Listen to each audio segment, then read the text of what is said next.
მოგესალმებით ძვირფასო ტელემაყურებლო, ჩვენ წერთ დიდ გაცემას და ქალბატონი ნინო წილოსანი ვიცე-სპიკერი მოგზანდა. მოგესალმებით ქალბატონო ნინო. პირველ რიგში მადლობა უნდა უთხრა მთავრობას და ხელისუფლებას, როგორც იქნა დღეს და ბოლო მეგონი ერთი თვეა ლაპარაკობთ არცებით საკითხებზე. არა იმაზე, რომ ვიღაცა გაწვა რუსთაველზე ან რაღაცა სიგიჟე თქვა ესტონეთის ელჩმა. არამედ რაც ჩვენ გვაწუხებს და ამაზე ვისაუბროთ რეფორმებზე.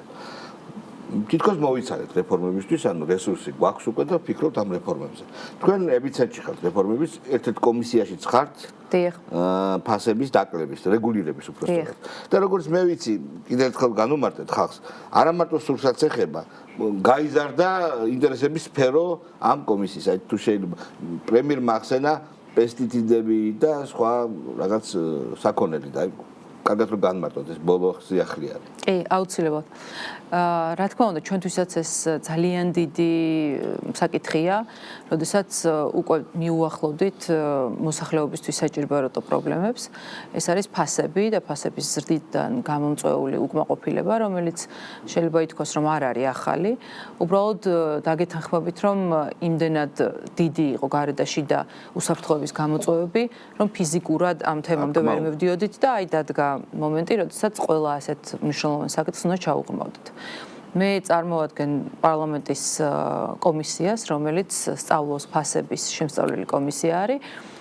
თავიდან დაანონსებული სურსათის ფასებთან დაკავშირებულ მიმართებაში განიხილებოდა ეს ყველაფერი, თუმცა შემდგომში პრემიერის გადაწყვეტილებით დაემატა მედიკამენტები, დაემატა საწვავი.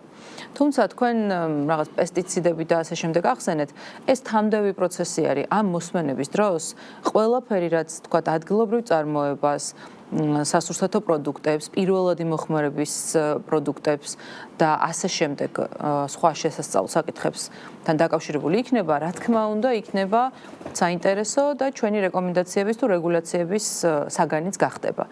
კომისიის უკვე მეორე ღია საჯარო სხდომა გაიმართა.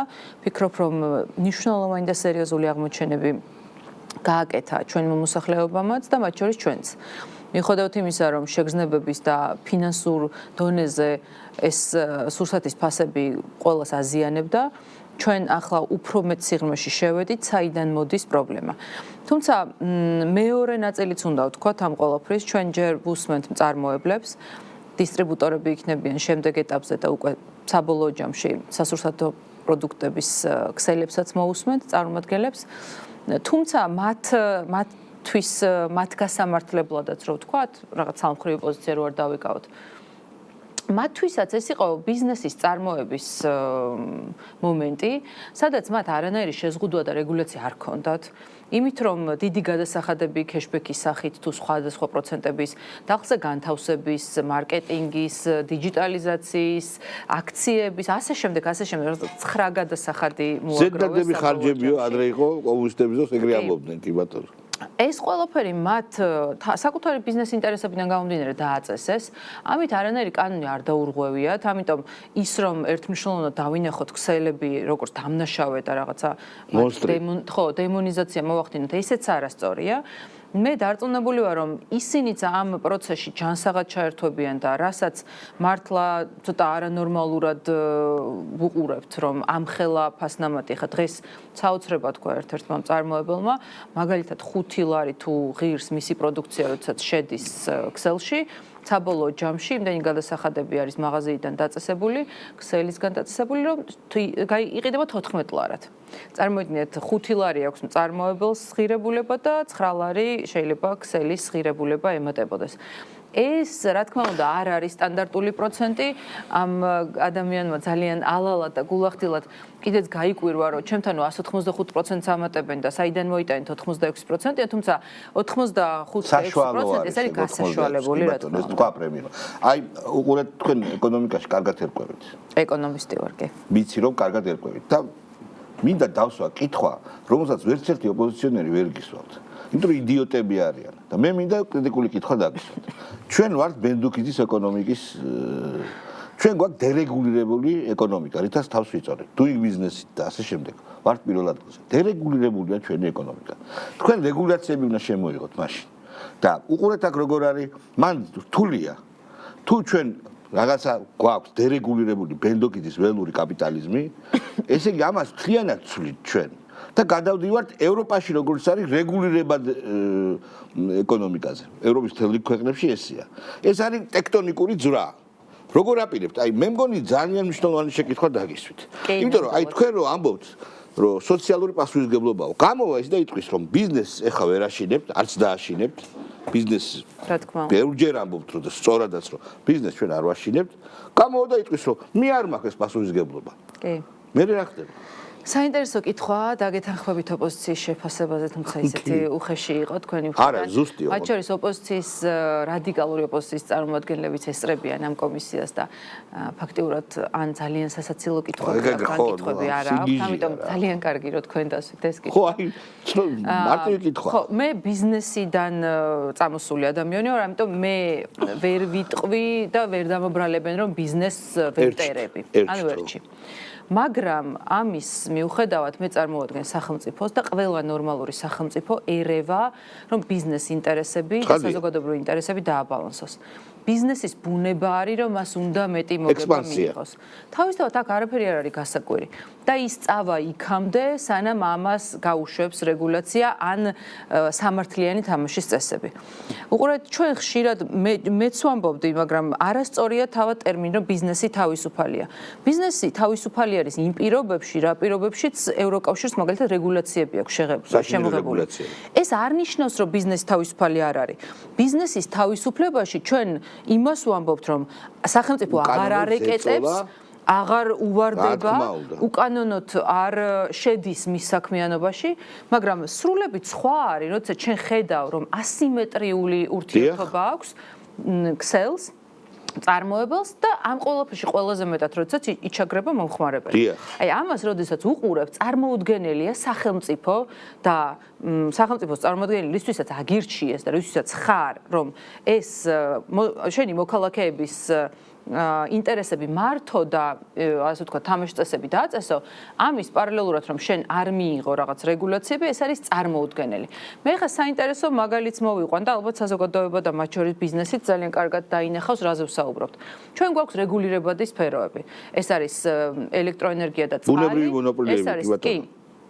ანუ რა ძირითადი მახასიათებლებით არეგულირებს სახელმწიფო, ხო? ეს არის რომ მონოპოლიები რადგან, კი, ბუნებრივი მონოპოლიები რადგან არის, ანუ ამ შემთხვევაში უნდა ჩაერიო, რომ მან არ ისარგებლოს ამითი და რას ვხედავთ? სავაჭრო ქსელების შემთხვევაშიც იმდენად გაფართოვდნენ, რომ სამი ქსელი წარმოადგენს ბაზრის 60%-ს.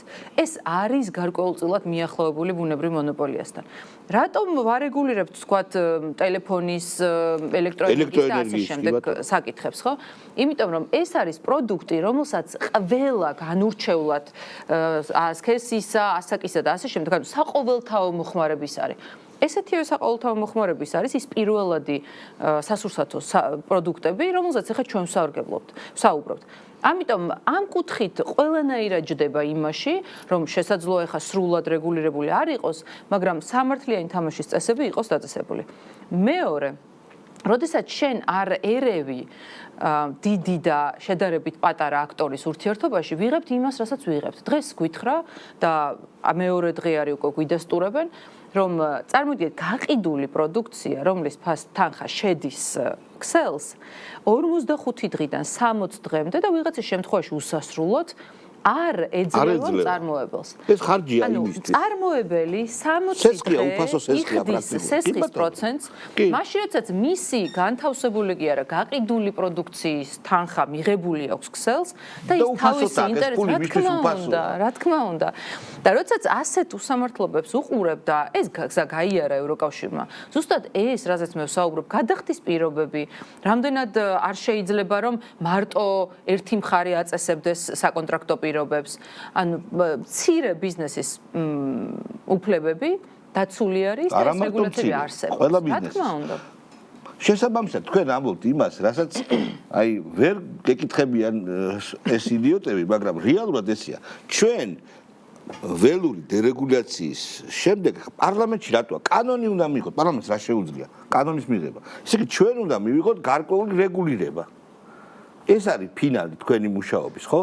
კი, შალვა, საბოლოო ჯამში ბევრი რაღაც არის ესე რეგულირებული. მაგალითად, როდესაც ვამბობთ, რომ არასრულპლოვნის დასაქმება რაღაცა სრული შრომის ბაზარზე წესები, ანუ შრომის ბაზარზე წესები, დეკრეტული შვებულება, ავადმყოფობის ბიულეტინი. აი აქ არის შეკითხვა. გარემოს დაცვითი მიმართულებები, პლასტიკატის ბოთლები, ან ბევრი რაღაცა, რაზეც ჩვენ უკვე რეგულაციები შემოღებული გვაქვს და ეს არის ევროსტანდარტებიდან გადმოღებული საუკეთესო პრაქტიკა. ეს იდენტურად შეიძლება დავაკავშიროთ პირველადი მოხმარების რუსეთის პროდუქტების ფასებს. კანონით განისაზღვროს კეშბეკის ან არარსებობა, ან ოდენობა, ფასნამატიც კი კანონით შეიძლება გარკვეული ფორმულით განისაზღვროს. ეს მესმის. მაგალითად უნგრეთს აქვს ესეთი პრაქტიკა, რომ ქეფი აქვს, ანუ ზედაზღვარი აქვს განსაზღვრული.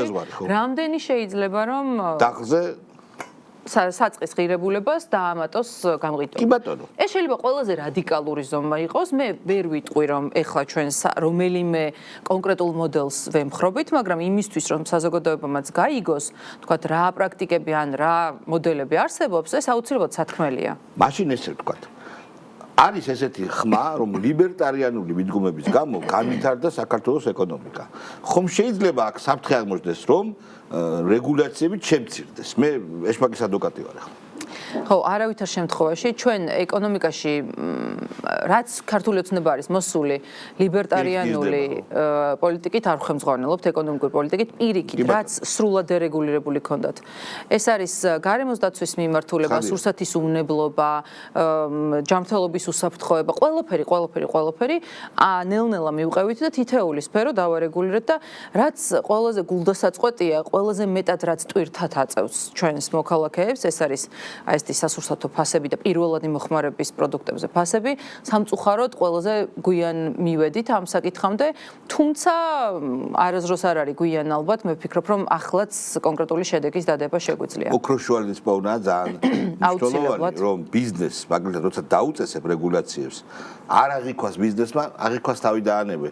ეგ მათი საქმე რა სამხატო. ზეწოლად არა, უყურეთ, ბანკს შეუძლია რომ სესხი გასცეს 150%-ად? რა თქმა უნდა, არა, იმიტომ რომ არეგულირებს ეროვნული. ზუსტად ამაზე არის საუბარი. ჩვენ გვინდა რომ ბიზნესი იყოს მომგებიანი და მათ ექნებათ ამ მიზნის თავისუფლად მიღწევის საშუალება. უბრალოდ მათი მოგება არ უნდა წნეხად არ უნდა აწვეს მოქალაქეებს. აი ეს რო გეკითხათ ძვირფასო ოპოზიციონერებო და გაიგებდა ხალხი ეს არის მისასალმებელი. შალო ოპოზიციაში ხარ მიდიხარ? არა კაცო არა, სხვა შორის კარგია რომ გამმარტე. კი. კარგია რომ გამმარტე. იმიტომ რომ ყველაფერს კეთება გვიწევს ახლა ამ სულელების გადამკიდე.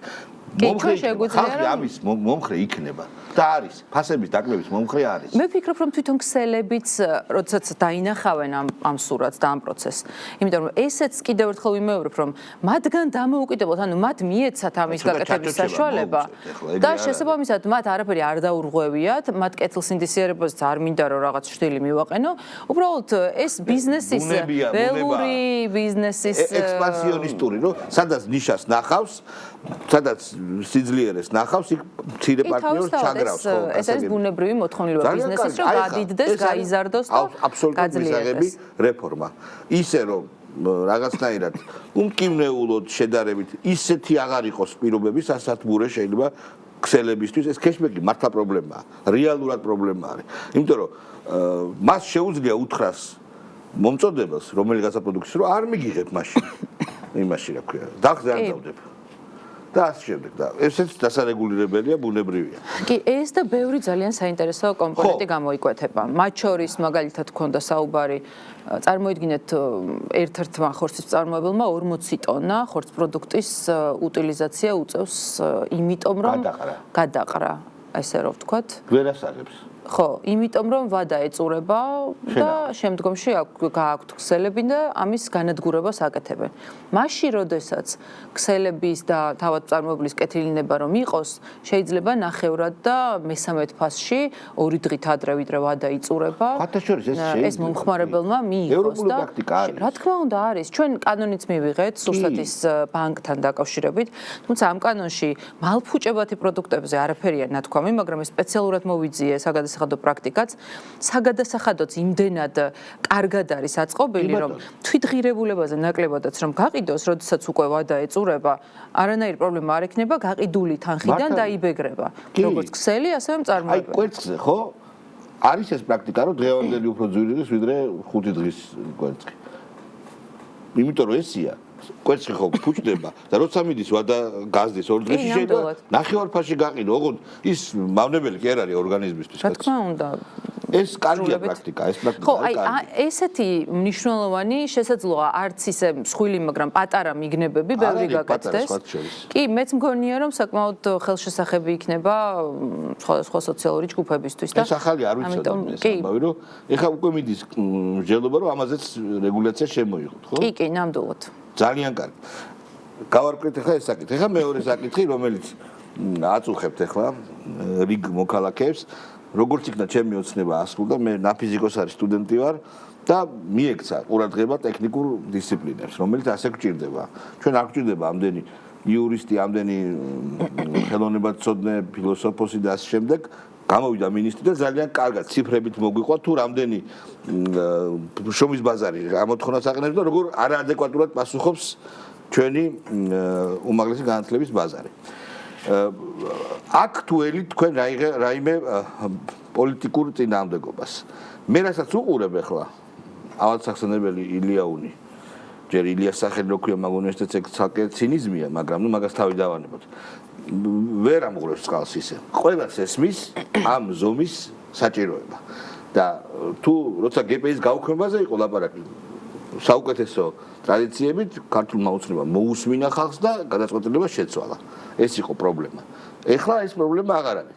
დარჩა ის რომ მთელი რიგი პედაგოგიური დარჩა. ეს პედაგოგიური იყო, ეს პუშკინის სახელობის პედაგოგიური ინსტიტუტი იყო რა, ეს თავის დროზე. ჩემს ახალგაზრდობაში შეიძლება ითქვას. იგივე სააკაშვილის პირმშო, როგორც თვითონ თქვა, რომ ისი შექმნილია ილიაუნი და მისი პროექტი არის და მისი ასე ვთქვათ, ბოროტ მოქმედი გუნდის წევრების, რითიც შემდგომში ძალიან დიდხანს სარგებლობდნენ და დიდ მავნებლობებს ეწეოდნენ, იქ ჰქონდათ ფაქტიურად თავშესაფარი და ბუდე, მაგრამ ახლა ამაზე არ მინდა საუბარი. განათლების რეფორმა და განსაკუთრებით უნივერსიტეტების ნაწილში, უმაღლესი სასწავლებლების ნაწილში არის გრანდიოზული, ესეთი არ მახსენდება, რომ ბოლო 10 წლეულების მანძილზე ჩვენ გაუცილებელი. ფაქტიურად დედა უნივერსიტეტის დატვირთვა ეს არის ივანე ჯავახიშვილის სახელობის უნივერსიტეტის დატვირთვა უბრუნდება თავის საწყის წყაროს და საწყის ფორმას და ყველა ის სახელმწიფო უნივერსიტეტი, რომლის პირველადი დანიშნულება იყო უმნიშვნელოვანესი პროფესიების და დარგობრივი მიმართულებები, ტექნიკური უნივერსიტეტი იქნება ეს თუ პედაგოგიური და ასე შემდეგ, აღნიშნული უნივერსიტეტები სრულად კონცენტრირდებიან ამ მიმართულებებს და არანაირად რაღაც ეს დამატებით მიწებებული ფაკულტეტები, რომელიც უშვებს სტუდენტს, რომელიც არ არის მორგებული დასაქმების ბაზარს. ეს არის ალბათ წარმოუდგენლად ცუდი რამ, რასაც ამ წლების მანძილზეც ვაკეთებდით, ვზრდიდით, ვამზადებდით, ვაიმედებდით სტუდენტს, რომელსაც შემდგომში ვერ ვახვედრებდით იმ მიმართულებით სათანადო მოთხოვნას ბაზარზე და პირიქით, ახლა სწორედ რომ იმ გამოცხადებული კვოტებით, რომელიც ყველა უნივერსიტეტს თავისი აქვს სპეციალობების მიხედვით, ჩვენ ზუსტად განსაზღვრეთ და კარგი პროგნოზი გავაკეთეთ, რა ჭირდება ბაზარს დასაქმებისას და გვექნება რეალურად ხელშესახები შედეგი ამ სტუდენტებთან მიმართებით. უფრო კარგი და რადიკალური იქნებოდა, ამ შემთხვევაშიც რადიკალი ვარ, სხვა ეგრეთ წოდებულ უნივერსიტეტებს მოხსნოდათ უნივერსიტეტის სტატუსი და მარტო ეს შეუდარჩენილიყო. ეს სამართლიანი იქნებოდა, იმიტომ რომ არ ყოფილან ისინი უნივერსიტეტები. თეატრალური უნივერსიტეტი ოქსიმორონია ჩემთვის, ხო? აი, არ არის ეგ სწორი. მაგრამ ჩემ რადიკალებს შევინახავ და სხვა დროისთვის გამოვიყენებ. ძალიან კარგია. დედა უნივერსიტეტი მაგითო დაუძახეთ, რომ გამოგვერჩია ეს უნივერსიტეტი. ნამდვილად, ეს არის მათ შორის ტექნიკური უნივერსიტეტის, ტექნიკური ინსტიტუტის, GPI-ის. დედაც, იმიტომ რომ ასოციაციებია GPI-ის. იმიტომ რომ როდესაც ივანე ჯავახიშვილის უნივერსიტეტი დაფუძნდა 3 თუ 4 წლის შემდგომ დაარსდა ტექნიკური უნივერსიტეტი, რაღაც განშტოებად 1922 წელს შეიქმნა ტექნიკური უნივერსიტეტი ინსტიტუტი და რა თქმა უნდა ეს ბუნებრივი იყო და ჩემთვისაც მაგალითად მისაღები რომ ეს ორი დიდი ტრადიცია და ისტორია შერწყმულიყო ერთი დედა უნივერსიტეტის ფორმატში. თუმცა რა თქმა უნდა ჩვენ შეიძლება გვქონდეს განსხვავებული მოსაზრებები და ეს ჯანსაღი პროცესია, როდესაც პრემიერ-მინისტრ და განათლების მინისტრს შეხვდნენ ორივე უნივერსიტეტის წარმომადგენლები, მე ვფიქრობ რომ ძალიან კარგი შედეგი ვიხილეთ, მიუხედავად იმისა რომ შესაძლოა შინაარსობრივად ჩვენ სრულებით სხვა აზრზე ვიყავით, ეს არის კონსენსუსი, რომელთაც ხელისუფალი უსმენს თავის ხალხს. გამოვა მაინც ის მიზანი, იმიტომ რომ მეც იმედი მაქვს რომ რეფორმა ამითი არ შეფერხდება. რეფორმის არცი რაშია. ილიაუნის დახურვაში კი არ არის, როგორც ესენი ამბობენ. არამედ ბაზართან შესაბამისობაში მოყვანაში რა. ნამდვილად. უმაღლესი განათლების აქ ერთი თემა ძალიან საინტერესო. თუ ლაპარაკობთ განათლებაზე, მეცნიერებაც ხელისუფლების კონტროლის ქვეშ არის. ხომ არ ფიქრობთ სამეცნიერო ინსტიტუტების ადგილზე? მაგალითად იყო მათემატიკის, ფიზიკის, მაღალი ენერგიების ინსტიტუტი.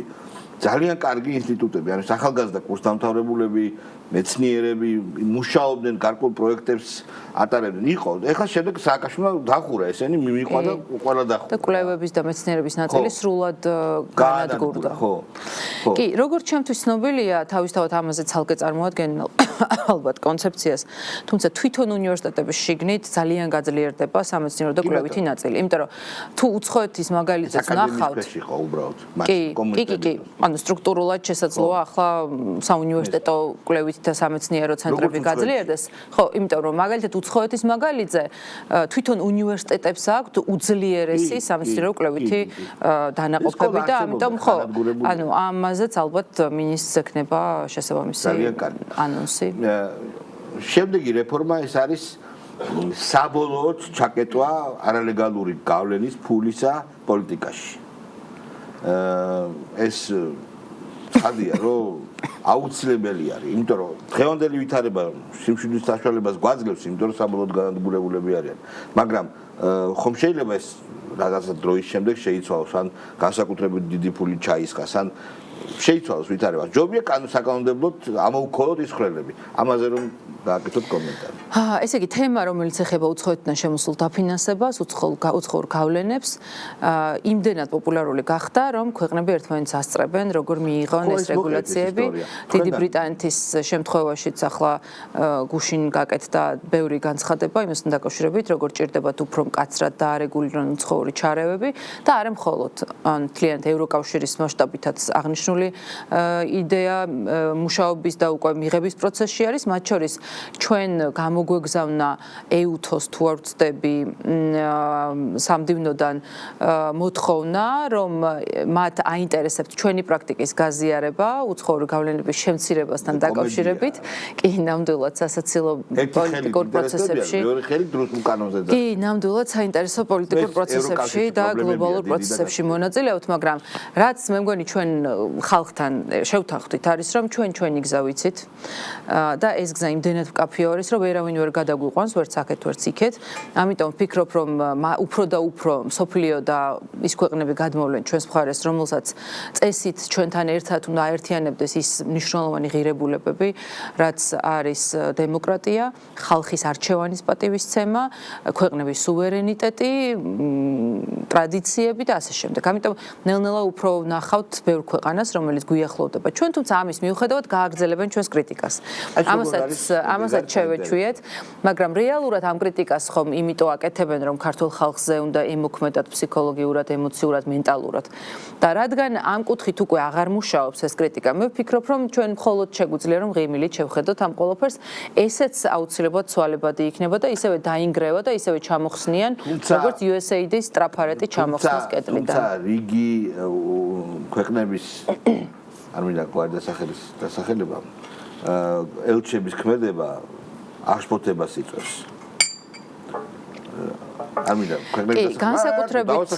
განსაკუთრებით სამწუხაროა, როდესაც ჩვენთვის ასეთი ძვირფასი მეგობარი და სტრატეგიული პარტნიორი ქვეყნის წარმომადგენელი აკეთებს ამას და ბატონი პეტერ ფიშერის და მისი საელჩოს რიგი მოქმედებები ბოლო დროინდელი არის ნამდვილად ძალიან იმედგამოწვევებელი და ძალიან სევდიანი. როდესაც ეს ადამიანი ამბობს, რომ ჩვენ საერთოდ არ გვაინტერესებს, ვინ იქნება საქართველოს ხელისუფალია. რეჟიმი ახსენა სიტყვა. ანუ აპრიორი რეჟიმია საქართველოში. ჩვენ რეჟიმი რა იქნება აქ რეჟიმი არ გვაინტერესებს, როგორ არ აინტერესებს. ამის მიუხედავად წარმოიდგინეთ, როგორ ატყუებს მსმენელსაც, საჯაროდ ამხელად ყულს ამბობს, ამის პარალელურად ისინი არ ანახლებენ ინფორმაციას, მაგალითად, საკუთარ საიტზე, ვინ არის დღეს საქართველოს ხელისუფლების შემადგენლობა და ჩარჩენილი არიან. არა, გერმანიის საელჩო ჩარჩენილი არის იმ მოცემულობაში, როდესაც საქართველოს პრეზიდენტი იყო სალომე ზურაბიშვილი და საგარეო საქმეთა მინისტრი ილია დარჩიაშვილი. ანუ აი ამ რეალობით მუშაობენ ახლა დღეს და ნუ ეხა ამის ფონზე უკვე ყველაფერი ძალიან სასაცილო და ირონიულია. თუმცა ბატონ პეტერ ფიშერთან აქტიურად კომუნიცირებს ეკა გიგაური, რომელიც ერთი მხრივ მამალი ნაცია და მეორე მხრივ პირდაპირ უცხოური გავლენა არის. მისი ორგანიზაცია არა მხოლოდ საქართველოს შემთხვევაში საერთაშორისო გამჭვირვალეობა ბევრი ქვეყნის შემთხვევაში დიდ სკანდალში გახვეულა, მაგრამ სკანდალიც არ და სკანდალიც, ხო? ამ ჩვენ შემთხვევაში ისინი პირდაპირ ანტიქართულ საქმეს აკეთებენ და ეკა გიგაური პირდაპირ ნაციონალური მოძრაობის რეჟიმის ცვლილებიდან მოყოლებული მეტს არაფერს არ აკეთებს, რომ ქართული ინსტიტუციები დაანგრიოს.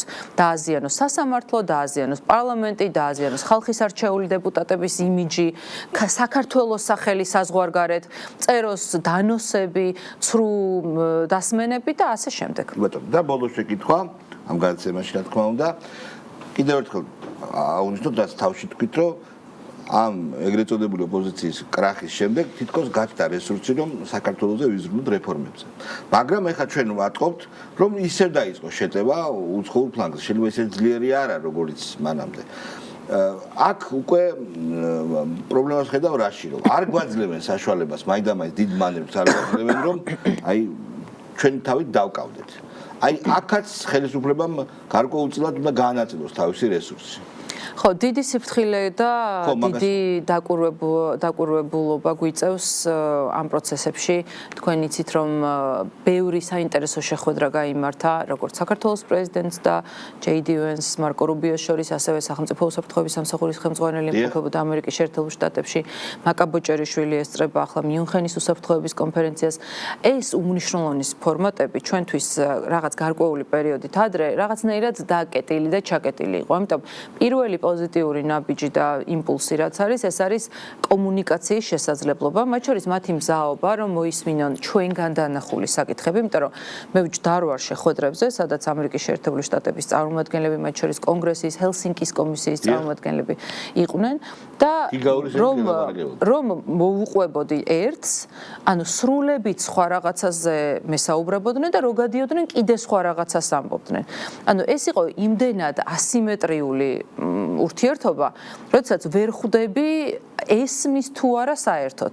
და გუშინ ძალიან კარგად თქვა პარლამენტის თავმჯდომარემ, რომ პეტერ ფიშერს ქართულადაც ვესაუბრეთ, ინგლისურადაც და ბოლოს გერმანულადაც შევეცადეთ, რომ საკუთარ ენაზე რაღაცები აგვეხსნა, მაგრამ სამწუხაროდ აპრიორი იგულისხმებოდა, რომ არ უნდა გაეგოთ.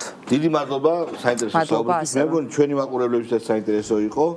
და წარმატებას გისურვებთ ყველა რეფორმაში, რომელსაც ატარებს. იმიტომ რომ რეფორმები კიდევ ერთხელ უმკივნეულოდ შეიძლება დაგварდოთ, ხა რეფორმა უმკივნეულო ვერ იქნება აბსოლუტურად, მაგრამ უმკივნეულოდ კეთდება, რასაც მოწმობს ის, რომ აი შედგა შეთანხმება აკადემიურ წრეებსა და ხელისუფლებას შორის. ეს არ არის ის რეფორმები, როდესაც პრობლემა იყო ქვეყნისთვის. ეს არის სხვა რეფორმები, რომელიც კიდევ ერთხელ ხას გაუსვა, მოგწონს თუ არ მოგწონს ზოგიერთს, არის აუცილებელი გასაკეთებელი. უღრმესი მადლობა, რომ მოვბრძანეთ ქალბატონო ნინო. ჩვენ ახლა ბატონი გურამი მაჭავაშვილი აქ არის, გურამ მაჭავაშვილი მოვბრძანდება და დაბრძანდება თქვენ ნახვამდის. დიდი მადლობა.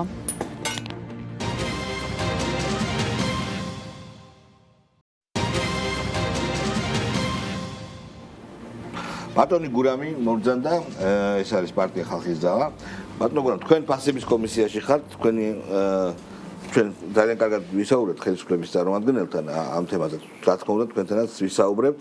საშურის საქმეა და რეგულაციებს მოითხოვს ეს ამბავი გარკვეულწილად უმტკივნეულობს, რომ ბიზნესი ჩვენთან ზედმეტ რეგულაციები არ დავახშოთ, მაგრამ აღმოჩნდა, რომ ის სოციალური პასუხისმგებლობა, რომელზეც ვაპარაკებთ, არ აქვს ზოგიერთ ბიზნესმენს. ან ცუდად კი არ ვამბობ. როგორც ქალბატონმა ნინო მახსენა ბიზნესის ბუნება არის ესეთი. რა ეტაპზე ვართ? მე ვიცი, რომ განაცხადა თავმჯდომარემ კომისია უნდა კომპანია უნდა დაიქირავოთ ბაზრის სწავლის. ესეა? მოგესალმები საზოგადოება, შალო, მოგესალმები. პირველ რიგში, რა თქმა უნდა, შევეხოთ ჩვენ ძირეულ პრობლემას, საზოგადოებასაც აინტერესებს, რომ ფასები უნდა დარეგულირდეს, რაც არის. დაიციოს, რა პირდაპირ თქვა, დარეგულირდეს, ნიშნავს დაიციოს, კი ბატონო, ანუ უსაშველოდ დიდი მოგების ხარჯზე არ უნდა მოხდეს მოქალაქეებზე ასეთი ზეწოლა. ანუ ძალიან მარტივი ორი კომპონენტია. ეს არაერთხელ ვთქვით ჩვენ და ეხაც გავიმეორებთ ფასების კომისიას სანამ იქნებოდა მანამდეც, მერე ჩვენ შევედით ხალხის ძალა 3 წევრით და ეხაც ყოველთვის აღნიშნავთ. მარტივი მოცემულობა გვაქვს. ერთია რომ ბიზნესის ბუნებაა ეს ნამდვილად, რომ და ასეც უნდა იყოს, იმიტომ რომ ქვეყანაში სადაც ეკონომიკა ვითარდება, ბიზნესის განვითარების ხარჯზე, სხვანაირად ეკონომიკა ვერ განვითარდება. ის რეგულაციები, რაც ჩვენთან არსებობს, სწორედ უწყობს ხელს ბიზნესის განვითარებას. ეს გასაგებია. ისიც გასაგებია, რომ ბიზნესმენს 1 ლარის ნაცვლად 2 ლარის მოგება რომ უნდა, ეს გასაგებია. და 3-ც არ იქნებოდა ცუდი. არ იქნებოდა 3-ც ცუდი და იფიქრებს 5-ზე. კი ბატონო. მაგრამ სახელმწიფო იმისთვის არსებობს, რომ ჩვეულებრივი რიგითი მოქალაქეების ინტერესები იყოს ამ დროს დაცული. ეხლა აი კი ბატონო, ძალიან ესეთი ჩართვა გავაკეთოთ. სულ ამდენიმე დღის წინ ტრამპმა რა გააკეთა მედიკამენტების ფასებთან დაკავშირებით, თვითონ შექმნა რაღაც პლატფორმა სახელმწიფო, სადაც შეეძლებათ მოქალაქეებს რომ შევიდნენ და თქვათ რაღაც საშუალო კი ბატონო კომპანიების გარშე რაღაც გამოიწერონ და მედიკამენტები და ნუ შედარებით დაბალ ფასში მიიღონ. ანუ საუბარი არის რაზე, რომ სახელმწიფომ ეს ყველაფერი უნდა არეგულიროს სწორედ იმ ანტიმონოპოლიურ კანონმდებლობით, რომელიც ჩვენც გვაქვს და ნებისმიერ ქვეყანაში არსებობს. იმ კონკურენციის სააგენტოს ეფექტური მუშაობით, რომელიც ჩვენ აღვნიშნეთ, მათ შორის დებატებში პრემიერს მე ეს კითხვა დაუსვი, რომელიც ზუსტად ამისთვის არის შექმნილი. ეხლა ჩვენ დამატებით რეგულაციები დაჭირდეს. კი, დაჭირდება რაღაცა. რა თქმა უნდა დაჭირდება. კეშბეკის საკითხი, ფულის რა თქმა უნდა გადახდის საკითხის ვადების საკითხი. ნახეთ, ეხლა ჩვენ ასაც ვაკეთებთ, მოდი ესე პირდაპირ ვთქვათ. რაც გააკეთა და აკეთებს პრემიერთან არსებული კომისია. რასაც ჩვენ ვაკეთებთ. ეს რეალურად უნდა ეკეთებინა ამ შემთხვევაში სახელმწიფო უწყებას გნებავთ კონკურენციის სააგენტოს. რომ ჩვენ ეხლა ძირეულად დავდივართ, ვსწავლობთ, ანუ დაწყებული მწარმოებლიდან, რომელიც პირველადია, ასე ვთქვათ, რომელიც ქმნის პროდუქტს, დისტრიბუტორი და შემდგომ დახზერო ფასი არის აქამდე დავდივართ და ვეძებთ ეხლა გამწარებული სად არის ეს პრობლემა, რომ ვინ ქმნის ძალიან მაღალ მოგების საფასურს, ხო? აი ამას ვაკეთებ და მივედით სადამდე თვითონ მწარმოებლებმაც აღნიშნეს იქ, რომ მათ ეხლა აი ბოლო 2-3 თვის განმავლობაში ფასი არ მოუმატებიათ. არა და ჩვენ ვნახეთ, რომ დახზე ფასმა მოიმატა. ესე იგი, უკვე დაახლოებით ვიცით, სად არის, ასე ვთქვათ, ის რესურსი ამ ფასების დაკლების და ასევე ვიცით ისიც, რომ არსებობს ეს გამოწვევა, რასაც ქვია, მცირე მეწარმეებს ხშირად ვერ შეაქვთ თავიანთი პროდუქცია ქსელებში. ეს ყველაფერი, ეს რო ვიკითხეთ, რატომ ხდება ეს? ნუ სავარაუდოდ ხდება, იმიტომ რომ რამდენიმე 2, 3, 4 თუ შეგნებავთ 5 კომპანია, რომელიც დომინირებს უკვე ბაზარზე 70%-ზე, 80%-ზე შეთანხმდება და ის ფასებს უკვე თვითონ კარნახობს მთელ ბიზნესს. ეს არის მე სწორედ კონკურენციის სააგენტოს საკითხი ზუსტად, რომ პირდაპირ ან არაპირდაპირ გამოიკვლიოს, რომ არ მოხდეს დომინირება ანტიმონოპოლიურ კანონმდებლობა ზუსტად ესაა, რომ მონოპოლია ვინმე კარტელი არ შეკრას. რა თქმა უნდა, კარტელურ გარიგებებზე როცა თავად პრემიერი საუბრობს, ეს ნიშნავს ზუსტად იმას, რომ კიდევ ერთხელ ვიმეორებ, არის ეჭვი და არის მოცემულობა და ფაქტები.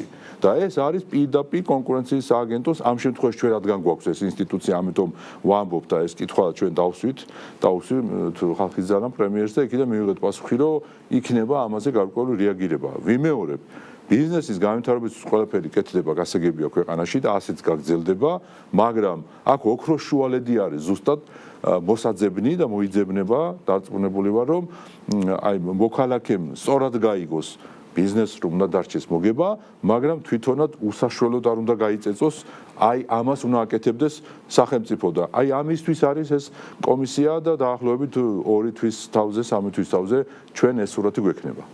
ძალიან კარგი. განათლების რეფორმაზეც მინდა კითხო, ეს ხალხს ძალიან აღელვებს და მე მგონი აქ ყველაფერი კარგად არის. ძალიან მნიშვნელოვანი რეფორმაა, ძალიან რთულია ვერ შეაფასოს სათანადოდ ეს რეფორმა, იმიტომ რომ უნდა დასრულდეს ეს აბსურდული არ მინდა ვიღაცას ვაწყინო, მაგრამ ჰუმანიტარული ბუმი, იმიტომ რომ ჩვენ გვჭირდება მეცნიერი, ქიმიკოსი, ფიზიკოსი, ინჟინერი გზას რო ააშენებს და ამდენი ჰუმანიტარი არ გვჭირდება რა. და ეს ძალიან კარგია რომ ეს ასე ხდება და მშვენიერია. არის თუ არა რაიმე რესურსი მოსახლეობაში, როგორც პოლიტიკოსი ისე გეკითხები, რომ შეიძლება ამას ხელი შეუშალოს. აი ხალხი მე როგორც უყურებ, ძალიან დადებითად აღიქვავს ამას.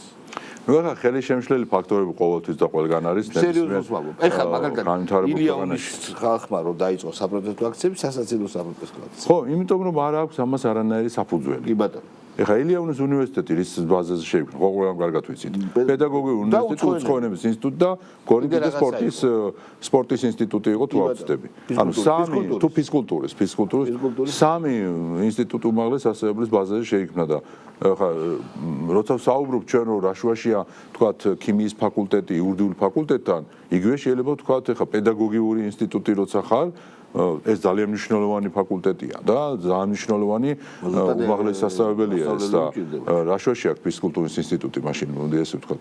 ანუ საუბარი რასთან დაკავშირებით გვაქვს ჩვენ რომ ეს განათლების რეფორმა საჭირო იყო ამას თავად მათ შორის ეს ნაცმოძრაობის წარმომადგენლები ამბობდნენ წლების განმავლობაში პირიქით საყვედურობდნენ ასე ვთქვათ ხელისუფლებას ამას და როდესაც მათ შორის ჩვენ შევისწავლეთ ხალხის ძალამ ეს განათლების რეფორმის ძირეული საკითხები ქონდა რა თქმა უნდა კითხვები ამ კითხვებზე გარკვეული პასუხი იყო გარკვეული პასუხმა არ დაგვაკმაყოფილა მაგრამ გაგრძელდა მე კონსულტაციები და ის შედეგი არის რა შედეგიც ახლა ჩვენ ვნახეთ მთავარი აქ რა არის მთავარი არის რომ ახალგაზრდა მიცოდეს სად არის მოთხოვნა აი ახლა ზუსტად ეგ თქვი რომ კარგად ვიცით ახლა ჩვენ რომ გახვიდე ბაზარზე იურისტის პრობლემა არ არის, ეკონომიკის პრობლემა შეიძლება არ იყოს, მაგრამ აგრონომი რომ ნახო, პრობლემა, რომელიც ასე გჭირდება. გეოლოგი რომ ნახო, პრობლემა, რომელიც ასე გჭირდება, თქმა უნდა, გეოლოგი რომ ნახო,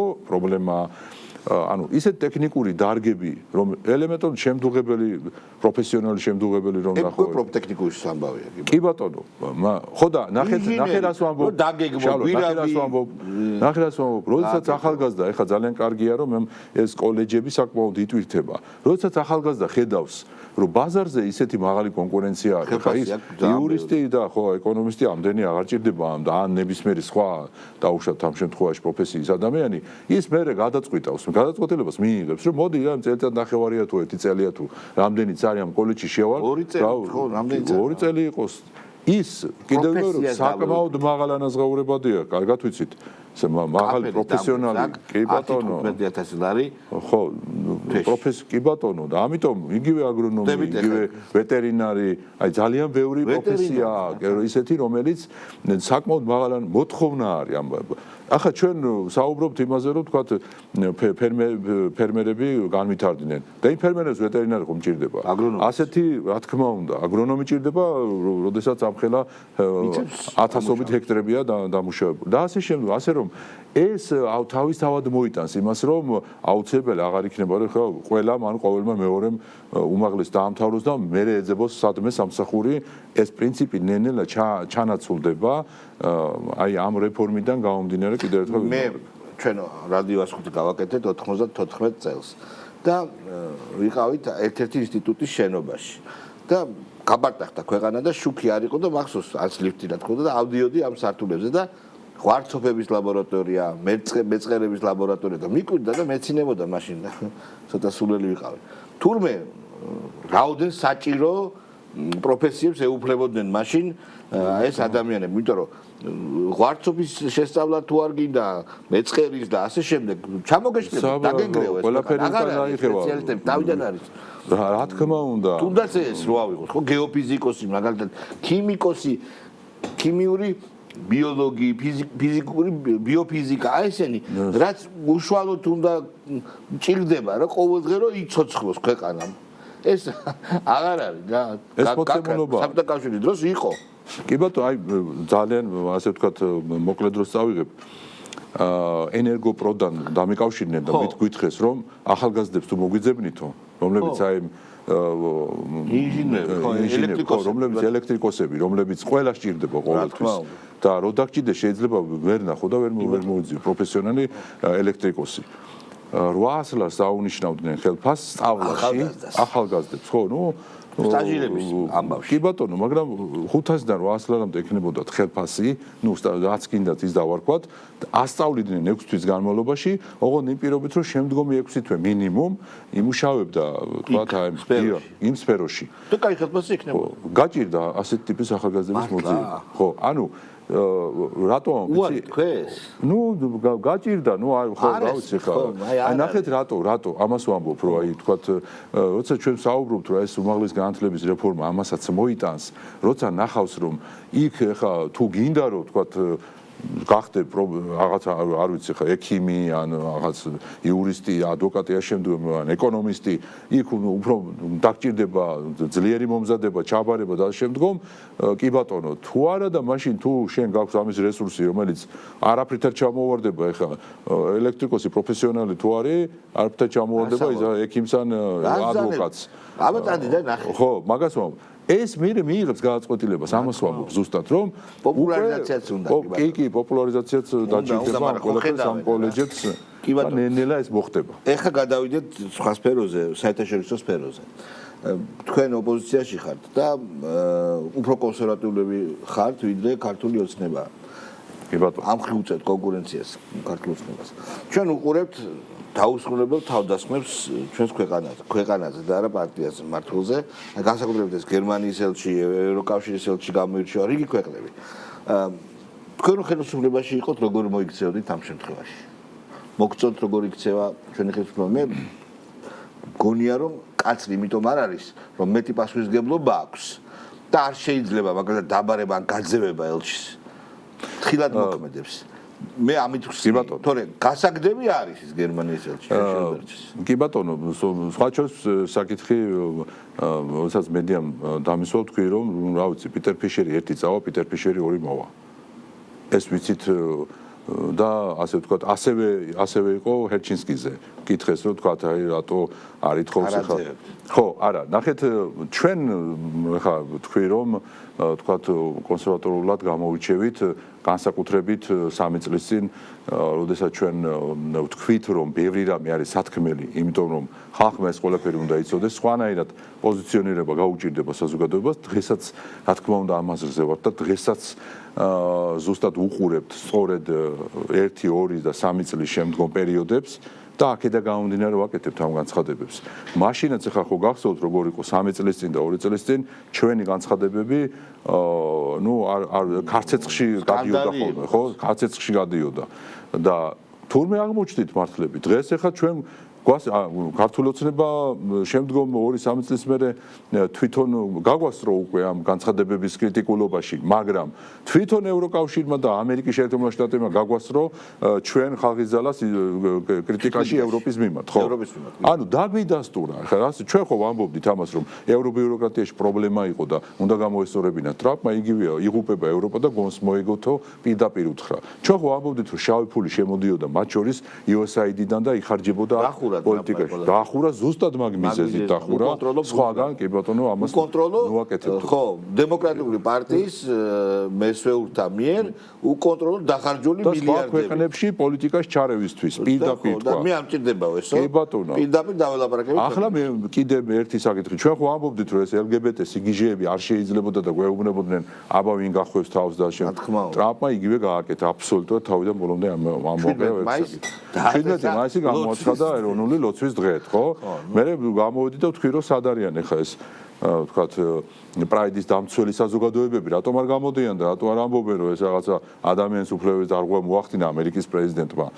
ხო, ანუ ჩვენ რას ვამბობთ, რომ ეს თემები, რასაც ჩვენ ხალხის ძალა ვამბობდით, ეს ყველაფერი არა მარტო დადასტურდა, არამედ უკვე გაცხადებული აქვს და მეცაც გეტყვით დღეს, როცა ევრობიუროკრატიას ვეუბნებოდით, რომ აქ მეორე ფრონტი რატო გინდა ჩვენთან, არ გვინდა ჩვენ ამ შემთხვევაში ომი რუსეთთან, ისინი გვეუბნებოდნენ, რომ რუსეთს არათუ არ ელაპარაკოთ, ვაჭრობა არ ქონდეთ, არაფერი არ ქონდეთ და ახლა თვითონ ამბობენ, ჯერ გერმანიის კანცლერმა თქვა, რომ რუსეთი ევროპა არისო და დაველაპარაკოთ ევროპასო და საფრანგეთის პრეზიდენტმა თქვა საერთოდ უსაფრთხოების არქიტექტურა რუსეთთან ერთად უნდა ავაგოთო და ეხლა ძალიან მარტივი კითხვა მაქვს სად არის ნატო ამ შემთხვევაში თუ ევროპა ახლა არის ვიცი ხო და თუ ევროპა აპირებს რომ რუსეთთან ერთად უსაფრთხოების კონცეფცია ააგოს სამხედრო აქ რა თქმა უნდა სამხედრო პოტენციალზეა საუბარი და სად არის აქ ნატოს როლი ხო ჩვენ ძალიან კარგად დავინახეთ ესეც რაც სამწუხაროდ უკრაინას გაუკეთეს რომ ნატოს გამო დააწყებინეს ომი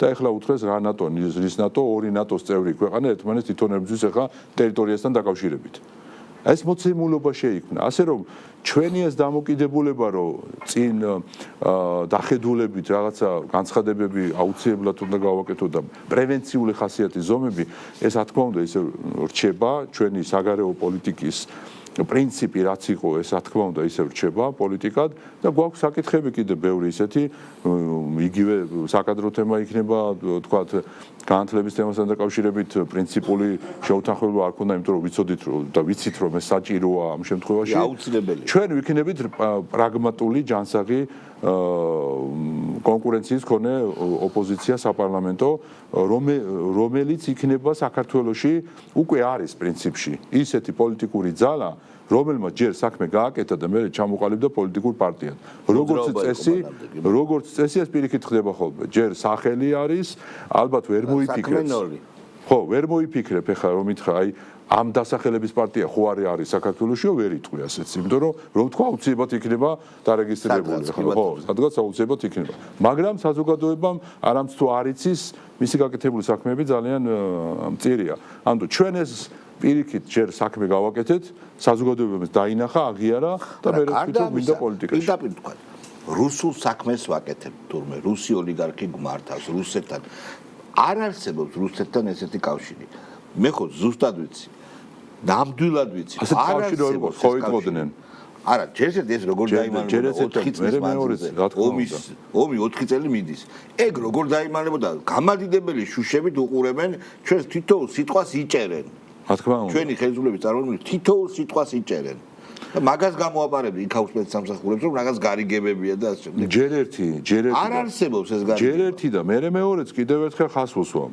რომ აგვიხსნას გერმანიის ელჩმა რომ თავისი დამნიშნული ვინც არის კანცლერი რომელმაც ის დანიშნა აქ ელჩად რატო თulis რომ არის რუსეთი ევროპა მე გეოგრაფიაზე არ მაქვს საუბარი არა შინაარსი ევროპა ხო მაშინ რა გამოდის აქ ჩვენ ვამბობთ და ასეც არის რომ სამწუხაროდ საოკუპაციო ჯარი არის ჩვენს ტერიტორიაზე და რა ევროპის სახელმწიფოს საოკუპაციო ჯარი დგას აგვიხსნას მას გიგაურს რო ხდება და რაღაცა კერძო ვიზიტებით როა ელჩი დაკავებული და რო არასრულებს ელჩის მოვალეობას შეასრულოს ელჩის მოვალეობა და აუხსნას ქართულ საზოგადოებას მისი სახელმწიფოს მეთაურის განცხადება როდესაც ჩვენ გვიშლი და საუბარსაც კი რომ რუსი ტურისტიც კი არ მიიღოთ საქართველოშიო თვითონ არამც თუ რუსი ტურისტი ამბობს რომ ხელი ჩამოართოთ რუსეთს დაველაპარაკოთ იმიტომ რომ რუსეთი ევროპაო საფრანგეთის ელჩმა აგვიხსნას რას ნიშნავს მისი ქვეყნის პრეზიდენტის განცხადება რომ რუსეთთან ერთად უსაფრთხოების არქიტექტურა უნდა ააგოს აგვიხსნას ეს რას ნიშნავს სად არის მაშინ ნატო ჩვენ სად მივყავდით სად შევდიოდით რა გვინდოდა თუ რუსეთიც იქ იქნებოდა მაშინ ჩვენ რა გვინდოდა იქ საერთოდ რისი რა უნდა დაეცვა ამ ნატოს აი ეს მოცემულობები დღეს უკვე შეიქმნა საქართველოს უნიკალური მდგომარეობა აქვს იმიტომ რომ ლავირებას ვახერხებთ ეს მართლაც რაღაც საოცარი ამბავია იმიტომ რომ რაღაცნაირად მოახერხეთ ის რომ ჩვენზე ვერც ერთმა მსხვილმა აქტორმა ვერ იმოქმედა, ვერ მივიღეთ გავლენა, მაგრამ არ ჩვენ ვაწუხებთ, ასე ვთქვათ, ჩვენი ზედმეტი ფანტაზია. ნახე, კარგად გამახსენე შალვა, როცა ჩვენ ამბობდით, რომ აი ჩვენ გვაქვს პრაგმატული პოლიტიკა. აი ეგ არის, ბატონო. იყო მეორედ მოსულა ჩვენზე, რომ რას ნიშნავს პრაგმატული პოლიტიკა, ეს ხო არის რუსული მშვიდობაა ეს, რუსული პრაგმატული პოლიტიკა, აქ საჭიროა თუ ომი უნდა იყოს. ეხლა რატომ არ ეუბნება ლომჯარია რომ რუსული ბომბები ჯობია საფრანგეთში ცვიოდეს, ვიდრე ის სამარცხვინო განცხადება, რაც მაკრონმა გააკეთა, რატო არ ეუბნებიან?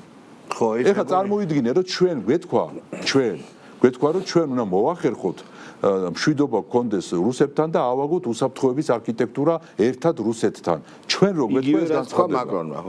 ჩვენ რომელიც ვართ აი მეზობლები და საფრანგეთი არის რუსეთიდან შორს და საფრანგეთის პრეზიდენტი ამბობს რომ მოგვიწევსო გათვალისწინება და ჩართვა რუსეთთან ერთად დავავაგოთ. რატო არ გამოდის ახლა რომ დაე საფრანგეთში ცვიოდეს რუსული ბომბები, ვიდრე აი სამარცხვინო განცხადება შენ გააკეთე. საფრანგეთში რუსული ბომბები. აი ხო, ეს არის. ჩვენ ავიტანდით. ხო, ჩვენ ავიტანდით ხო. უკრაინელებმა როგორც აიტანეს. ხო, იმიტომ რომ როგორც უკრაინაში მიიღეს NGO-ებს არ ეხებოდათ სამხედრო გაწვევა, ისე იქნებოდნენ ნახე, თვითონ არ შეეხებოდათ ეგ და აი მე ასეთი დაბალი პოზიცია, ასეთი გაფარჩაკება, რაც ამ ომთან დაკავშირებით მოუვიდა თელს ოპოზიციას. მე ასე როგორ გამოშტერდა პოზიცია როგორი ყველა როგორ გამოშტერდა, იმათ როგორ დაუჯერეს, ყველამ დაუჯერა რა. ნუ მე არ მგონია რომ ეხლა მაინდა-მაინც ბოლომდე დაუჯერეს. ხო, მაგრამ ჯერეთი ერთი ჯანსაღი პოზიცია არ გამოუთქვამს არავის. ვერ გამოთქვამდა, თუ გამოთქვამდა გაწევდნენ გვერდზე მკისიერად.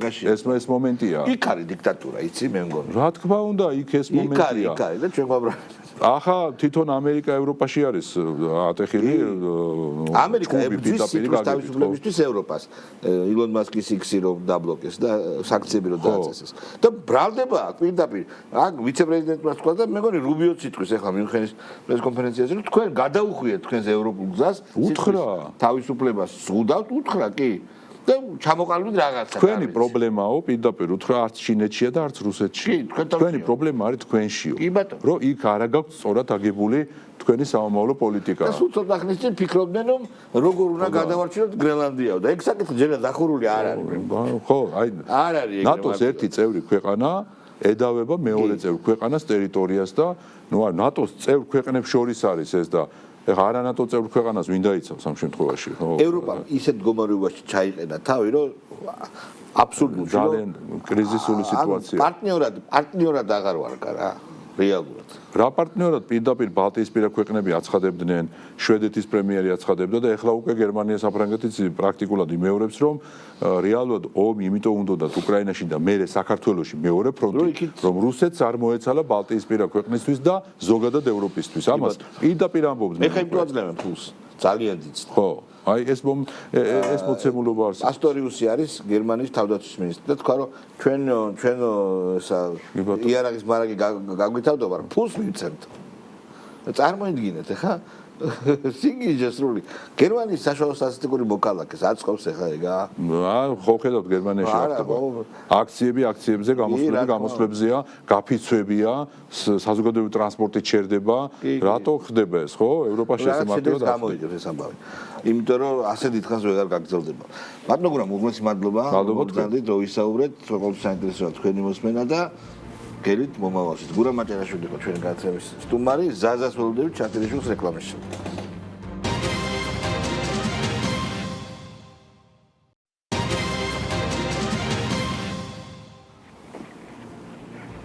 მეგობრებო ზაზა შატიშვილი მოგზანდა და დავიწყოთ თუნდაც ჩვენი ხელისუფლების მიერ განხორციელებული განათლების რეფორმის მხარდაჭერით მე ძალიან მომწონს მე როგორც დაფიზიკოსა სტუდენტს ეს მომწონს ძალიან რა ხდება არა მე მხარს უჭერ ხელისუფლებას მაგრამ განათლების სფეროს მე ხოთი არ ხარ მე ვარ deep state-თან მებრძოლი ადამიანი ძალიან კარგი და იმას ხო უჭერ მხარ და ეპშტეინის კუნძულის მაყურებელი ოღონდ ქურდული გაგებით რო უყურებს ზონას რო უყურებს შენ გაგიბერია შენ მაგას მაშინა მოგიწევს ხო მაგრამ ის ხო მოგწევს რომ ფიზიკოსების და ლირიკოსების დავა რომელიც 60-იანი წლებიდან მიმდინარეობს საქართველოში აღორძინდა საქართველოში აღორძინდა და ვიგებთ ფიზიკოსები უგებენ ლირიკოსებს სხვათა შორის მე არ ვიცი ხანშესულ ადამიანებს ახსოვს შენც უნდა გემახვილებოდეს ძალიან ფილმები და ძალიან ბევრი რამ შეიქმნა ამაზე ფიზიკოსების და ლირიკოსების და რა ქვეყანა იყო საბჭოთა კავშირი და ნია ნავოგოდა მიხაილ ძალიან მაგარი ფილმი, ძალიან. რომელიც არის ალბათ манифесტი აი ამ ფიზიკი, ლირიკი. ფიზიკოსები იგებდნენ, იმიტომ რომ იარაღს ქმნიდნენ. ძევის ნიადნაო გოდა, სადაც ბატალოვის პერსონაჟი გუშევ ძალიან მაგარი ამდენჯერმე ამ დასხივებას და მაინც ეწირება რომ ბოლოს არ ჩანს გადარჩა თუ არ გადარჩა გენიალური ფილმი. არაჩვეულებრივი ფილმი. ხო და ჩვენ როგორც იქნა გვეყოლება ალბათ ინჟინერი, ფიზიკოსი, ქიმიკოსი, ელექტრიკოსი და ასე შემდეგ. ანუ ეს ძალიან კარგი. ილიაურის რაც შეეხება გპი ხდება გპი. გპი კი, ეს ძალიან კარგი. ანუ ეს 35 წლიანი მესე ვიტყოდი ეს. ყველა რო უნივერსიტეტი იყო. ხო, ყველა იყო უნივერსიტეტი, ყველგან იყო მენეჯმენტი და მარკეტინგი. და ილიას რო მოვაშოროთ ცოტა და პუშკინი რო დავარქოთ ისე ცუდი არა ლაშა მოხაძე თქვა ესენი იმდენს იზამენო რომ ილიას სახელს ჩამოართმევენ და ბარბაროსი პუშკინის სახელს მიადიჭენ ბარბაროსი თქვა ბარბაროსი მე მივამატე მაგრამ იგულისხმებოდა აი მაგას დაჟე ლაშასაც არ ვაპატიო რომ პუშკინზე თქვა ბარბაროსი არა ბარბაროსი არ თქვა მაგრამ აი ესეთი ინტონაცია იყო იცი როგორ იცი აი ილიას რო აქ რა სომხის დახლიდარიო და ტუჩები აიბზოა პორუჩიკმა ილია რო ეუბნება სომხის დახლიდარი ვარო დახლიდარიო და ტუჩები აიბზოა ხო არა ყურე პუშკინიო და ტუჩები აიბზოა არ მოეწონა ხო ნუ ეს კოშმარი მან იხილა აი ბიბლიური პარაფრაზი რო გავაკეთოთ მან იხილა და არ მოეწონა და თქვა რომ არ ვარგა ტერარიუმი უნდა დასრულდეს მე მგონი გოგირდი უნდა შეაქჩოლა ხელისუფლება ახლა გარკვეულ სადაც შესახშოლებელი იყო მე არა ძალიან კივილი მესმის ისე არა მან ეხლა რა ხდება რომ ადამიანები ყველაფერს დავდაროთ აქტივისტებად იყვნენ პროფესორები ანუ განამ ხარს უჭერდნენ იქ მიდიოდნენ და უჩასდნენ ისე ხელფას არ აძლევდნენ ახლობლები მყავს იქ და თუ არ მივიდოდნენ ხელფას არ აძლევდნენ აქციაზე თუ არ მიდიხარ ხელფას არ გაძლევს ანუ დაუკავებდნენ მართლა ნუ აი ესე აი მუქრებოდნენ შეიძლება აი ყოველს ეშინოდათ ესე იგი ზოგიერთ მათგანს ამისი ეშინოდა და მარტო ამიტომ რო არ მივიდეო ხელფას დაბიკავები მე მგონი თავის მართლება არის არ ვიცი მაგრამ ქართველებმა იციან ეგეთი რაღაც შეიძლება ბიჭო რა ხელფასი დაკავების და მეშინოდეს ამ გარეთლების და მართლა გიჟების აქციაზე არა იცი ზოგიერთები არა ინჟინერებს რაც შეეხება ენჯოები ნამდვილად როგორც შენს იმაშია რადიოს ხუთში რადიოს ხუთში არა ატრაბატევаю ატრაბატევეთ რამდენიმე ახლობელი ჩემი რომლებიც ენჯოებში მსახურობენ და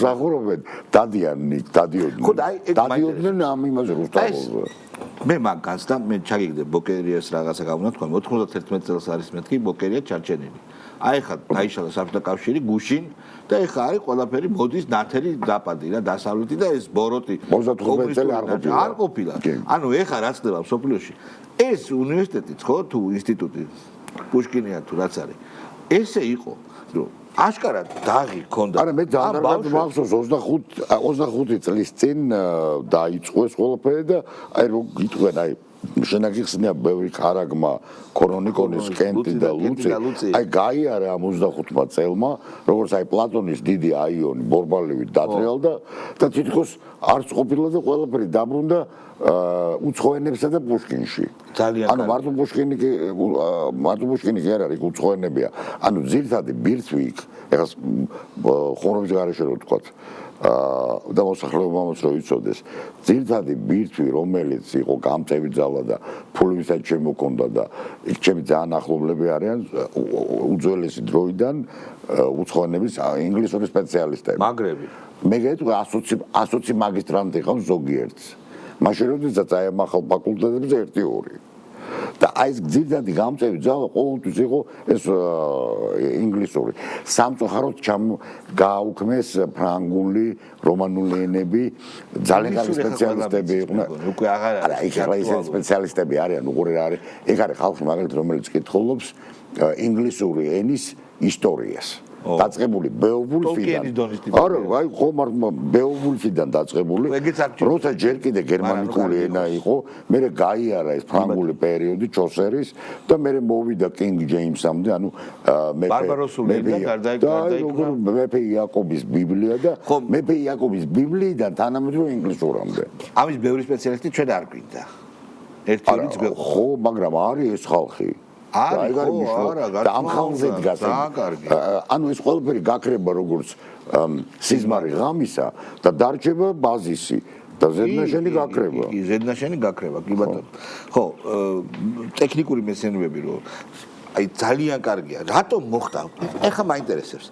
რატომ მოხდა რომ გაუფასურდა ტექნიკური მეცნიერება? ნუ მოდი ახლა ძალიან მარტივი რაღაცა. არაფერი აღარ შენდებოდა 91 წლიდან 10 წელი ყველაფერი იყო და რაც შენდებოდა და რაც იყო გაქონდა ყველაფერი თურქეთში. კი ბატონო. და თქვენ რო დააკვირდეთ თურქეთის ეკონომიკური აღმავლობა ამ პერიოდიდან იწყება, იმიტომ რომ მანამდე არის ესეთი თურქი მწერალი ორხან პამუკი ცნობილი რომელსაც აქ სანამ და ცნობილი გახდებოდა 80-იან წლებში მაგან დაწერა ეგეთი რომანი ყარა კიტაბ შავი წიგნი სადაც არის აღწერილი 70-იანი წლების დასასრულის და 80-იანი წლების დასაწყისის სტამბოლი სადაც შუქი დროდადრო ქრება სადაც წყალი არ არის გალათასარაიში წყალი არ არის ხოლმე შუქი ქრება ხო აი მაგას გეუბნები ეს არის მისი ერთ-ერთი პირველი რომანია როცა ეგ ცნობილი გახდა შედარებით იქიდან წითელი მე მქვია წითელი ანუ წითელი წიგნი მაგრამ მანამდე დაწერა შავი წიგნი ყარაკიტაბ რომელიც არის ძალიან საინტერესო წიგნი ეს ხო აი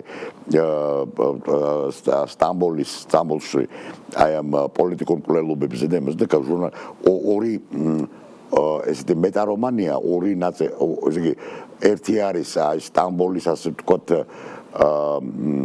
აღწერების ისტორიული ექსკურსებია მეორე არის აი ეს ჟურნალისტური გამოძიება ძალიან კარგი რომანია სხვა ჩვენს მაგრამ თავი არის აი სოციოლოგიური ამას რო ვკითხულობდი იყო 2000 წელი აი ჯერ ჩვენთან რევოლუცია არ იყო და ეს პრობლემები ჯერ კიდე არსებობდა ეს შუქის და წყლის და ეს რაღაცების და ეს ძალიან მეუცნაურა ანუ მე ეს ჩვენ უკვე ვიცოდით თურქეთი როგორც დაწინაურებული ეკონომიკური ქვეყანა და 70-იან წლების ბოლო 80-იან წლებში საბჭოთა კავშირთან ვერ შეაგდო ხო ანუ საბჭოთა კავშირის დანგრევამ გამოიწვია თურქეთის არა მარტო თურქეთის მაგრამ თურქეთისაც თქვა ასე ну ხატვინების გადინება და რაღაცა დავშოთ არა მარტო ლათინურ ამერიკაში შეერთება ეს კიდე მეორე საკითხია ეს ანიშანია იცი როცა ბაზარზე გაჩნდა ტექნიკურ ადამიანებზე მოდი ეხლა ეს ადამიანი გარდაიცვალა ნოდარ ცინცაძე ძალიან ცნობილი ფიზიკოსი იყო ბახათაზეა დასაფლავებული ირანს სწორედ ეგ უკეთებდა იმას რა ქვია მის ჯგუფი უკეთებდა ამ ატომურ პროგრამას მართლა დარჩენილა დღეს უკვე შეიძლება ამის თქვა გარდაიცვალა და ანუ რატომ იმიტომ რომ თავიდან უცხოელებს ეგონათ რომ საქართველო არის ბარბაროსული ქვეყანა მაგრამ მე რომ დაინახეს რომ ფიზიკის ინსტიტუტში არის ეგრეთ წოდებული რეაქტორ ეს არის მაღალი ენერგიების ინსტიტუტია ცალკე ეს ცალკე მაგრამ ეგ პირველი რაც დახურეს რომ მოვიდნენ ამაღლობელი იყო ნოდრამაღლობელი პირველი დახურეს ეგ ინსტიტუტი ფიზიკის ინსტიტუტი არ დახურეს იმიტომ რომ იქ როგორც თვითონ მითხეს ჩემო ფიზიკოსმა მეგობრებმა გაღარებებული ურანის ის იყო გაღარებებული urani და პლუს რეაქტორი სიმულაციური. ხო, ნუ მოვარდნენ ამერიკელები, რაღაც მე მივხვდნენ რომ ესე არ შეიძლება, ამათ რაღაც გრანტები დაუნიშნეს, მაგრამ რაღაცა ნაწილი გავიდა და ჩვენი ფიზიკოსების და ირანზე მუშაობდა. ირანზე, ხო, მართალია. ბევრი წაიყვანეს რომ ირანზე. ანუ მე ვიტყოდი რომ ერთ-ერთი უდიდესი შეცდომა რაც მოხდა ყველაფერთან ერთად იყო, რა თქმა უნდა, მცხეთის რეაქტორის დასამოფაგება. მაგრამ გამოიწვია და რაღაც ხელ მე ამაზე არ ვლაპარაკებ, მაგრამ აი ჩვენ ასე გავფლანგეთ ეს პოტენციალი, ქარხნები, ფაბრიკები და მთელი ინჟინრები, ჩვენ ვაშენებთ მაშინ ახლა სახელს და გვარს არ დავასახელებ, ერთი 200 ვინც ამას ხელმძღვანელობდა უკვე 2003 წლიდან. ისინი ამბობდნენ რომ ჩვენ ფიზიკა და მათემატიკა ეს არ გვჭირდება, წავიდნენ ისწავლონ უცხოეთში, ქართველი კაცი უნდა გახდეს ოფიციანტი. კი, მომსახურე. ნუ ერთ-ერთი გიგაბოკერია იყო, მაგრამ დანარჩენებს არ ვიტყვი. ხო. ნუ გიგამოკერია უკვე როგორ არის ინგლისური და გერმანული რო იყოს პატარა ასოებით დაიწერებოდა. ხო. იმენ არის წაძილნე. კი ბატონო. ხო, შესაბამისად მე ძალიან მომწონს ეს რაც ეხლა ხდება და ეს ნიშნავს რომ რახან ბაზარზე არის ეს მოთხოვნილება. გადარჩენილ ვართ მეგობრებო, როგორც ისეთ გადარჩენილ ვართ. მას გადარჩენილ. მას გადარჩენილ მართლა რეალურად, იმიტომ რომ ეხლა ერთი მარქსვიდერი ამ პერიოდში ხო გქონდა. კარგი მარქსვიდერი. მარქსვიდერი სხვა შორის სამთო საქმეში. სამთო ისაა რა. რა სამობს? სამთო ინჟინერი და მარქსვიდერი ერთი და იგივეა. საჭირო აუცილებლად ის ქვეყანა ჩვენ. ნუ ერთ-ერთი არა, კარგი გქონდა კარგი გეოლოგია. გეოლოგია ყავდა, იმიტომ რომ ესე იგი წიაღისეულები და ეს ამაზე მიც მუშაობდნენ. ფიზიკის ფაკულტეტი ქონდა კარგი. არა, ფიზიკის ფაკულტეტი ძალიან კარგი ქონდა. ძალიან კარგი. ჩვენ ეხლა ერთ-ერთი აი ჩვენი თაობის ჩვენი პატარა და ლევან ჭოტორლიშვილი, რომელიც ეხლა მუშაობს პოლონეთში ლევანი. ეგ მათემატიკოსი. არა, ფიზიკოსია. მამამისი იყო ტოპოლოგიის დაფუძნებელი. საქართველოს ჭოღოშულში გერევა. ჭოღოშულში. არა, ლევან ჭოტორლიშვილი. ჩვენი კაცო ჩვენი ლევან ჭოტორლიშვილი. მე ჭოღოშულში მერევა, რომელიც იყო ძალიან მაგარი მათემატიკოსი. ისე ცოტა ისეთ ადგილზეა ჟეშუბში. მაგრამ კონკრეტულად გაგერვიო. ცოტა ისეთი მე ნერვიულობ ხოლმე, მაგრამ ხო და არაჩვეულებრივი ფიზიკოსი მაქს პლანკის ინსტიტუტში იყო მე პოლონეთში გადავიდა. როგორ არა, ვიცნობ პირადად, ძალიან მაგარი. აი სწორედ ფიზიკოსი თეორიული ფიზიკის სპეციალისტი შესანიშნავი. ელექტრ ანდრონიკაშვილის აი ამ შესანიშნავი ინსტიტუტის ერთ-ერთი ბოლო წარმომადგენელი. მათემატიკის ინსტიტუტი იყო ჩვენ. მათემატიკის კი ბატონო ვანო კიღურაძე. ძალიან მაგარი, ძალიან. ყველა ვიცნობ ვინ არის ვანო კიღურაძე, კი ბატონო. კი ბატონო, ძალიან კარგი მათემატიკოსები არაჩვეულებრივი კი ქართული. ხო და აი 2003 წელს ითქვა, როდესაც მოხდა ვარდების რევოლუცია, ჩვენი საფერი აქ გვჭირდება. ვისაც უნდა სწავლა წავიდეს უცხოეთში და ქართველმა კაცმა უნდა ისწავლოს ოფიციანტობა. გადავჩინოთ მეგობრებო კიდევ ერთხელ. შესაბამისად მე არ მეგულება ადამიანი ვინ ამ რეფორმას, ესეთ რეფორმას რომ ბაზარს იყოს მორგებული ჩვენი უმაღლესი განათლება ესეთ რეფორმას ხარს არ ოპტიმიზაცია მოდი ესე ვთქვა რა. საბჭოთა პედაგოგი უნდა თქვა ეხლა. საბჭოთა მოდელი იყო არაჩვეულებრივი მოდელი სამეცნიერების, საერთოდ აკადემიის მოდელია მეცნიერ. უნდა თქვა ეგეთი რაღაც, არა იმიტომ რომ ეხლა საბჭოთა თავისთავად ძალიან კარგი იყო, მაგრამ ყველაფერი ეს დაიწყო ლაიბნიციდან. ხო. გერმანიიდან. აწყო შობილი წარსული ეგან არის გერმანიის მოდელი ავიღე. ლაიბნიცმა უყურე არ იყო ეს აი კიდე უკეთესი იყო უყურე რა ხდება ლაიბნიცმა მიმართა წერილი პეტრე პირველს და უთხრა რომ რაც ჩვენთან დაგვიანებული აი შენ ახლა მაგარი კაცი ხარ რომ მაგარი ქვეყანას აკეთებოდა და შეგიძლიაო ნება გაკო ხო და მოდი გააკეთე მეცნიერებათა აკადემია უნივერსიტეტების გარდაო რომელიც არის მაინც სწავლებაზე მოდი გააკეთე მეცნიერებათა აკადემია რომელიც იქნება წმინდა მეცნიერებაზე გააკეთა დაიძრენ ევროპიდან ლეონარდ ეილერი ახლა შენ უნდა იცი ლეონარდ ეილერი სად არის დაცლებული პეტერბურგის ლენინგრადის ნეკროპოლში მე-18 საუკუნის მთელი 30 წელი იქ მოღვაწეობდა და იქ არის დაცლებული ლეონარდ ეილერი რომელიც იყო გენიალური მათემატიკოსი მაგრამ არა მარტო 10 დარგში მუშაობდა კი მაშინ ეგრე იყო რომ ვიცო სპეციალიზაცია არ იყო კი ბატონო და დავუნებოდ ლეონარდ ეილერს უამრავია რომ შეხედო შენ მეცნიერებათა აკადემიის მეტრომეტროს ძით შვედები გერმანელები შვედები ხო ნუ მე უკვე რუსებიც შედიან მე-19 საუკუნის მეორე ნახევრიდან მაგრამ აი ეს გააკეთა პეტრემ და დაიძრა თავისებური კასტალია ეს მეცნიერებათა აკადემიის სისტემა ეს ინსტიტუტების და სხვათა შორის ეს ბევრმა შეინარჩუნა აი მაგალითად ერთ ჩემი ახლობელი მეუბნებოდა ბულგარეთში ჰქონდათ ესეთი სახელმძღვანელო როგორ არ უნდა გავაკეთოთ და საქართველოს იყო მაგალითი აი მართლა საქართველოს მაგალითი იყო საქართველოს კი მანახე ბროშურა ხო ეს იმპერიების ხედრია როდესაც ქმნის უნივერსიტეტში მომგებიანობის კუთხით აგლოსაქსონური მოდელი ხო ესაა რომ უნივერსიტეტში კეთდება ეს და აქ რაღაც გარკვეული ზედნაშენი გაკეთდა აქაც გეუბნები ეს მე ეს მოდელი უკვე საბჭოთა კავშირში რომელიც საერთოდ ბიზნესზე არ იყო ორიენტირებული და აქედან გამომდინარე მეცნიერ აი სად უნდა აი მე მქონდა გადაცემები ესეთი ეს მქონდა დიდი დრო ეს გადაცემები მქონდა და სადაც თხოვნებული ჯუმბარ ლუმინაძეც ყავდა ლევანის ყავდა ჭოტორლის ამ ვაჟა ბერეჟინი და ბევრი ფიზიკოსი და ეგ რაზე ვლაპარაკობდით რომ სად შეიძლებოდა შექმნილიყო ისეთი გრანდიოზული წიგნი, როგორც არის ლანდაუ ლიფშიცის ექსტომეული, გარდა საბჭოთა კავშირისა. ვერსად ვერ შეიქმნებოდა. ხოლო საბჭოთა კავშირში შეიქმნა ეს გრანდიოზული ექსტომეული, რომელშიც არის შეჯამებული მთელი ფიზიკა. ხო? აი ყველა ამას ეს მხოლოდ საბჭოთა მოცალეობის და საბჭოთა მეცნიერების რომელიც იყო სოფლიოს ყველაზე მაგარი მათემატიკოსი არის რუსი. ნუ არა მარტო ეს იგი, მაგრამ ერთ-ერთი. ეს ვინც არის, რა ვიცი, გადაწყდა საუკუნის გრიშა პერელმანი არა? ხო, პერელმანი არის რუსი. ნუ ვიცი რა. თავისთავად ძალიან დიდი სკოლაა, მაგრამ მე მარტო რუსეთს არ ეხება. მათემატიკის ინსტიტუტში. კი, ბატონო. და ეხა აღარსაც აღარ მუშაობს. საერთოდ დაკარგა ყველგან ინტერესი მე მგონი.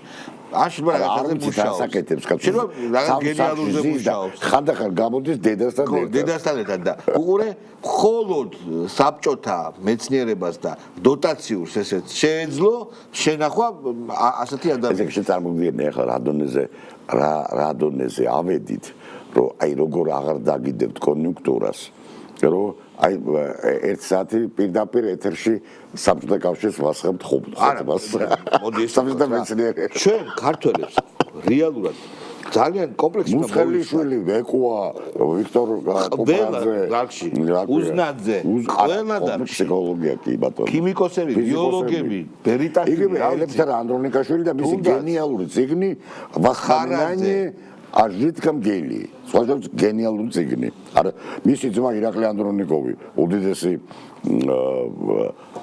არა, ძალიან მაგარი მეცნიერები ყავდა, ძალიან მაგარი. ოღონდ მართლა. კი, ნამდვილად. შეიძლება ეს იყო იმპერიის გავლენა და შეიძლება ახლა აღარ გაჩნდეს საქართველოს, თუმცა არავინ არის. არა, ნიჭი არის ამ ხალხში. არის როგორ არის კაცო. ჩვენ დღეს ნუ ნახოთ ახლა საქართველოს ეს არის მოწყობილი ქართული კულტურა, რომ შეიძლება ორმა კაცმა გააკეთოს მთელი ინსტიტუტის საქმე, როგორც თავისთავად გიორგი და ექვთიმე თათმინდელებმა, ხო? ხელნაწერთა ინსტიტუტში. აი ხელნაწერთა ინსტიტუტის ფენომენი. იგივე, რომელიც დააფუძნა ილია აბულაძემ, შემდეგ ელუმეტრეველი იყო წლების განმავლობაში, ქალბატონი ელუს ბოლო ასპირანტი ვიყავი მე, რომელიც მან უშუალოდ დაიყვანა, მე ზაზალექსიძე მოვიდა და მე ჩემი თვალით ნახე, რას ნიშნავს ეს უშველებელი სკოლა, ჰუმანიტარული ელუმეტრეველი, რომელიც იყო ეს იგი მეტი რა გინდა, ახლა ეს მაგალითს მოვიყვანო, ივერინოს აქტები რომ ხო უკაცრავად ივერინოს აქტებს თავიდან თანავტორი ელუმეტრეველია, მაგრამ როცა ლუვენში 80-იანი წლების ბოლოს ლუვენში არის ერთ-ერთი საუკეთესო ინსტიტუტი სიძველეცოდნეობის არქეოგრაფიის ბიბლისტიკის და როცა აი გადაწყვეტეს გრიგოლ ნაზიანზელის ერთ-ერთი მნიშვნელოვანი ეკლესიის მამა მეოთხე გამოეცათ ყველა ენაზე აკადემიური გამოცემა ლუვენის ინსტიტუტმა მომზადა ყველა ენაზე ბერძნულად, ლათინურად, სომხურად, არაბულად, სირიულად და საერთოდ მხოლოდ ქართველებმა გააკეთეს ქართული ისეთი ნდობა იყო მე ჩემს თვალით მახსოვს ესე იგი როგორ ჩამოვიდნენ იქიდან პროფესორები მოსეი და მოსე კული ბელგიელები და ელუმეტრეველი აი როცა მეუბნებია რომ აი ჩვენ ვიყავით კოლონია ესე იგი ელო ის და როგორც დედოფალი და ესენი იყვნენ როგორც აი ხო და არაჩვეულებრივი ფრანგულით დაუცებ დაიღლებოდა ხოლმე და ცისანა გააგრძელეს თავის თანამშრომელს ეუბნებოდა ხოლმე ფრანგულად მე ეს არ დამავიწყდება ეს 22 წელს ვიყავი